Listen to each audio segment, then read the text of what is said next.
Hi, Kara Curry Parker here with your weekly Human Design Evolution Report. We've got two big things to explore this week, and I want to start first with a brief overview of the Mercury retrograde cycle that we're in, and after that, we'll look at the Sun and the Earth themes for the week. Remember that retrograde cycles encourage us to go inward and to explore the themes that the planets give us. And we currently have five planets in retrograde, which can certainly make momentum feel sticky and kind of like we're all revved up with nowhere to go. The current Mars retrograde, which throws in the mix, is mixed in with Uranus, Neptune, Pluto, and now Mercury, as of last week, is amplifying the sense that we're building up energy, but we don't have anywhere to put it. So it's creating a lot of potential for tension, for an ease in feeling provoked or provoking others, and certainly taking a toll on our patience. And so I want to remind you all right here to take some deep breaths before you respond to your loved ones.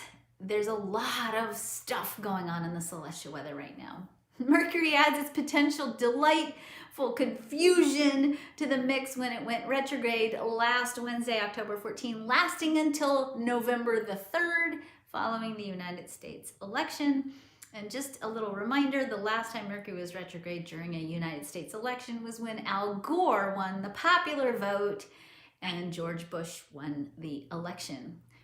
We're already seeing that there might be potential glitches in the technology and the clarity around the voting process in the United States. And frankly, I don't really expect the potential for the confusion or the tension to get any better. And I wouldn't be surprised if we have a long road ahead of us sorting out the election results. Rest assured, I do believe the story is going to end up well. Mercury, in its retrograde station, backtracks. It doesn't really go backwards, but it feels like it. Backtracks through the gate 44, the gate of truth, the gate 28, the gate of challenge, the gate 50, the gate of nurturing, and the gate 32, the gate of endurance. And then, of course, it goes back forward through all of those energies. Again, we get a do-over, so to speak, when we have a retrograde cycle.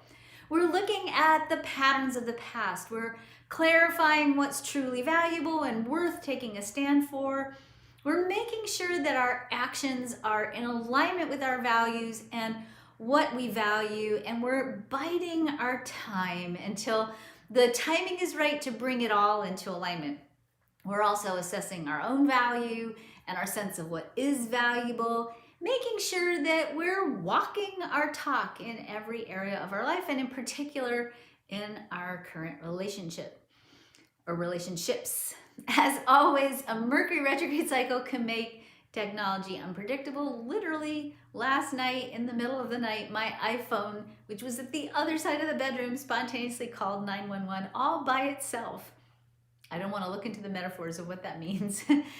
Mercury, when it's retrograde, always makes communication unclear, causing the people from our past sometimes to show up either in real life or just in our minds or sometimes in our dreams. Here's another sort of twist in the plot. Pandemics always start with the Sun and the gate 44, the gate of truth. We are coming up on the celestial birthday, if you will, of COVID-19 on November the 2nd last year, with Mercury starting its retrograde cycle in the 44 in line 4. We're really taking stock of the changes, especially the changes in our values that have happened since coronavirus started. We're looking at the challenges and the struggles that we've been through, both personally and collectively. We're looking at the economic challenges ahead, and we're starting to rethink our approach and what we need to do to take care of ourselves and hopefully to take care of each other. I always encourage people to look at the celestial weather, but to also look at what lies beyond the current transits. We're certainly, if you will, in a planetary storm for the next few months, and we have been kind of all year. I fully expect us to continue to feel challenged, to feel the need to hunker down and batten the hatches and find the strength and the courage to endure what's ahead. You know, both of my parents are in their 80s, and they keep saying to me, this situation we're in, it's temporary, it'll pass.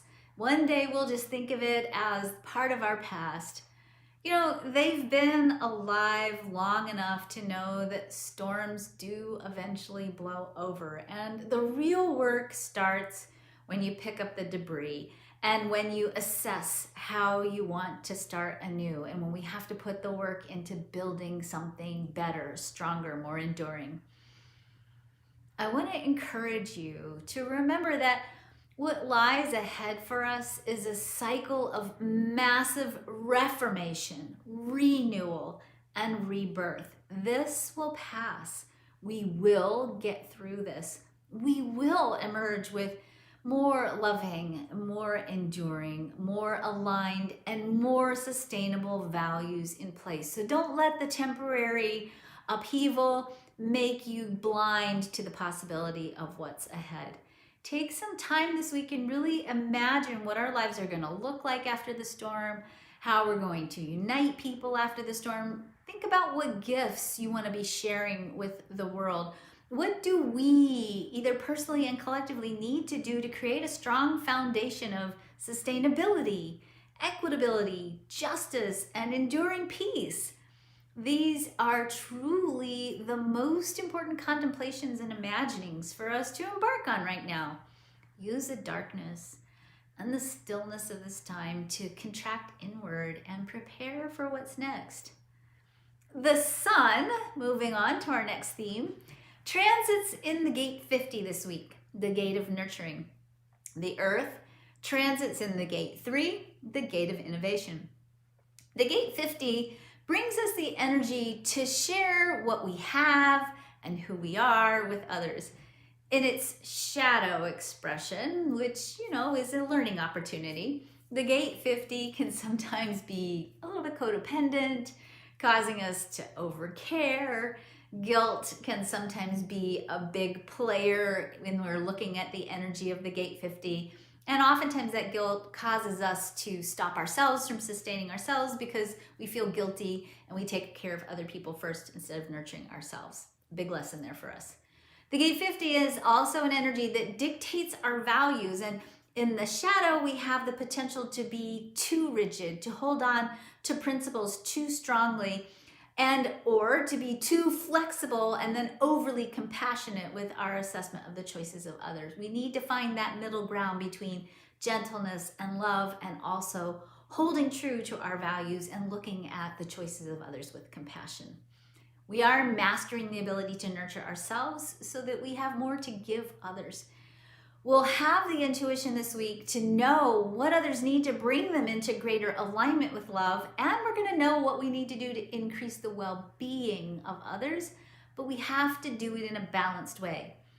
It's a really good idea this week to make sure you're holding other people responsible for their own stuff. So get into the habit this week of asking yourself, whose problem is this? And make sure that you're not taking on problems that actually belong to someone else, that is the blessing for someone else to manage, because they're going to learn from it. And if you do it for them, they won't get the blessing of the lesson. This gate 50 energy is also about cooking and feeding people, and I suspect on a collective level, we're going to be tackling the question of how are we going to feed and care for everyone while we face the possibility of another big global surge in COVID rates. So we are really going to be assessing how do we use our gifts and what we have and who we are to really literally feed the world.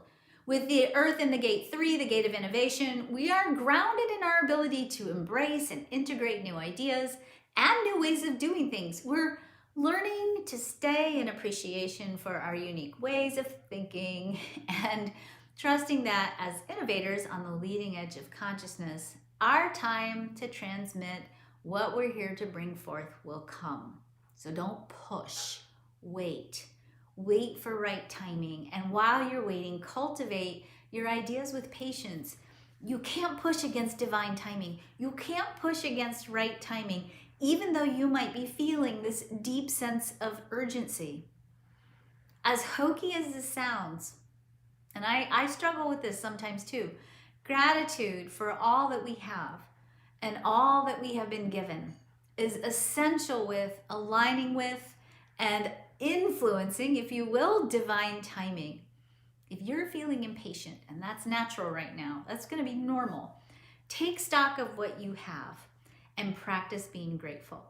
Gratitude actually opens the floodgates to innovation, and it aligns us with the ease of right timing. And when we push against right timing, when we let impatience rule the show, we have a tendency to burn ourselves out. So be good to yourself and trust in the right timing. There's a lot going on. There's a lot of things that we have to orchestrate on multiple levels. Trust in the right timing. I hope you have a really good week. I do want to stress again for you guys that the energy is definitely going to be thick. So let yourself really feel it, be with it, but do your best to not react to it. Take it inward. Take it, contract with it literally and sit with it, contemplate it, observe it, watch it, and trust that if you're really present to the elegant solutions that are going to be available to you, they'll show up in the right time. And there's nothing you have to do except keep watching the world outside of you with great curiosity and presence, and trust that the next right step is going to be revealed to you. And while you're waiting, take good care of yourself. All right, that's it. Have a great week. I'll talk to you next week.